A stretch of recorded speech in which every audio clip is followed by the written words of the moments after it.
2.5 ஆண்டு காலத்தில் நாங்கள் ஏற்கனவே சென்ற தேர்தலில் எல்லாம் கொடுத்த வாக்குறுதிகளை நிறைவேற்றிய அந்த பயணம், அதை தொடர்ந்து இப்பொழுது கோவைக்கு என்று ஒரு புதிய பரிமாணத்தை, அடுத்த கட்ட பிரம்மாண்டமான வளர்ச்சியை கோவைக்கு கொண்டு வர வேண்டும் என்ற எண்ணத்துடன் தயாரிக்கப்பட்ட ஆவணம் இது. இதை தற்போது வெளியிடுகிறோம். இன்று புக்லெட்டாக இங்க கொஞ்சம் பேருக்கு நான் கொடுக்குறேன். மீதி எல்லாமே கான்சியஸா பிடிஎஃபா உங்க போன்ஸுக்கு வந்துடும்.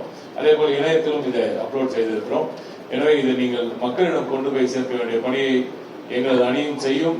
ஊடக நண்பர்கள் நீங்கள் எல்லோரும் எங்களுக்கு செய்து தர வேண்டும் என்ற அந்த கோரிக்கையை இங்கே வைத்து, திராவிட முன்னேற்ற கழகத்தின் வெற்றி வேட்பாளர் திரு கணபதி ராஜ்குமார் அவர்களின் இந்த உறுதி ஆவணத்தை, தேர்தல் அறிக்கையை இப்பொழுது வெளியிடுகிறோம். இது வெளியிட்டு உங்களுக்கு திரும்ப அதில் டீட்டெயில்ஸ் மட்டும் சொல்லுங்க.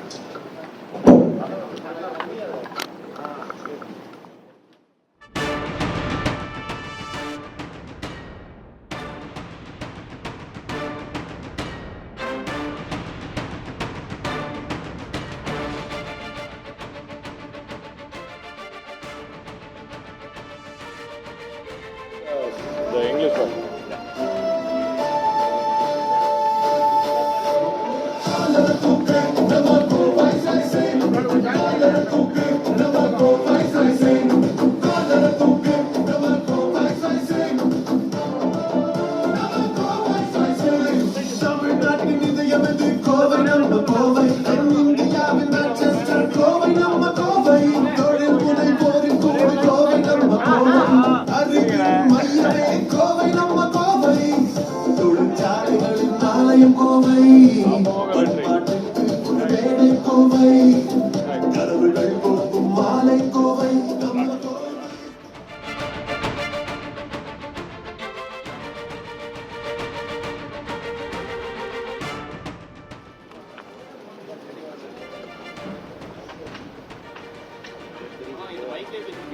அப்படியே கேக்குதா? அப்படியே கேக்குதுல்ல? நல்லது. இப்போ இந்த டாக்குமெண்ட் பொறுத்த வரைக்கும் பாத்தீங்கன்னா, ஏன் யாருக்கு உங்களுக்கு ஆடியோ இவங்களுக்கு பிக்கப் ஆகாது?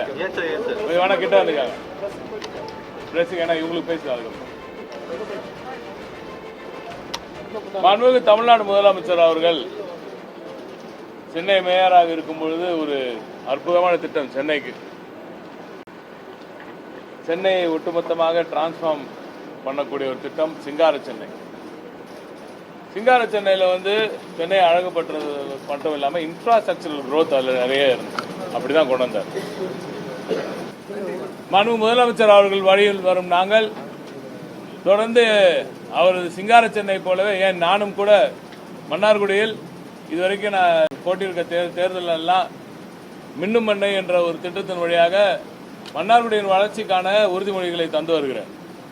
அந்த வகையில் சிங்கார சென்னை, மின்னும் மண்ணை, அந்த வழியில் கோவை ரைசிங் என்ற இந்த தலைப்பில் கோவையின் அடுத்த கட்ட பரிணாமத்துக்கான அடித்தளம் இன்று நாங்கள் இடுகிறோம்.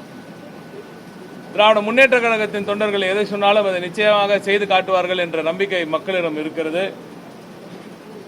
அந்த வகையில் கோவை ரைசிங்ல முக்கியமாக நகர்ப்புற உட்கட்டமைப்பு மற்றும் நிர்வாகம், சமூக கட்டமைப்பு மற்றும் சுற்றுலா, போக்குவரத்து வசதிகள், காலநிலை மாற்றம் மற்றும் நீர்வளம், கல்வி மற்றும் திறன் மேம்பாடு, தொழில்துறை என்று இதை கிளப் பண்ணியிருக்கோம் சிறு சிறு கிளஸ்டர்ஸாக.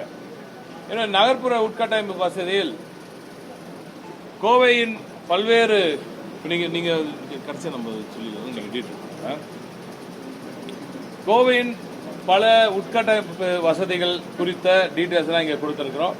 அதை நான் ஷார்ட் அப்புறமா உங்களுக்கு படிச்சிடறேன். அதே போல போக்குவரத்து வசதிகள், இப்போ MML மல்டிமோடல் லாஜிஸ்டிக் பார்க் போன்ற பல கட்டமைப்பு வசதிகள், ரயில்வே திட்டங்கள், கோவைக்கு மிக அத்தியாவசியமாக தேவைப்படும் விமான போக்குவரத்து, நமது கோவை விமான நிலைய எக்ஸ்பான்ஷன் திட்டம், கோவை காலநிலை மாற்றத்தில் ஒரு நெட் ஜீரோ டார்கெட் கொடுத்துருக்கோம். அதே மாதிரி கல்வி மற்றும் திறன் மேம்பாட்டில் நிறைய ஸ்கில்லிங் சென்டர்ஸ்க்கான அறிவிப்புகள் இருக்கின்றன. தொழில்துறைக்கு 2 சிப்காட், ஒரு சிறிய சிட்கோ, ஸ்பெஷலாக வெல்டர்ஸ்க்கு தனியாக நம்ம கிரில் மேனுஃபேக்சருக்கு தனியாக என்று பல திட்டங்கள் அதிலும் இருக்கிறது. எனவே இந்த டாக்குமெண்ட்டை நீங்கள் முழுமையாக படிக்க வேண்டும் என்று நான் கோருகிறேன். விவசாய பெருங்குடி குறிப்பாக தென்னை விவசாயிகளுக்கு அவங்களுக்கு இந்த தென்னையிலிருந்து தயாரிக்கப்படும் பொருட்களுக்கான தனி ஒரு சின்ன சிப்கோ ஒன்று உருவாக்கலாம் என்ற அந்த திட்டமும் இங்கே இருக்கிறது.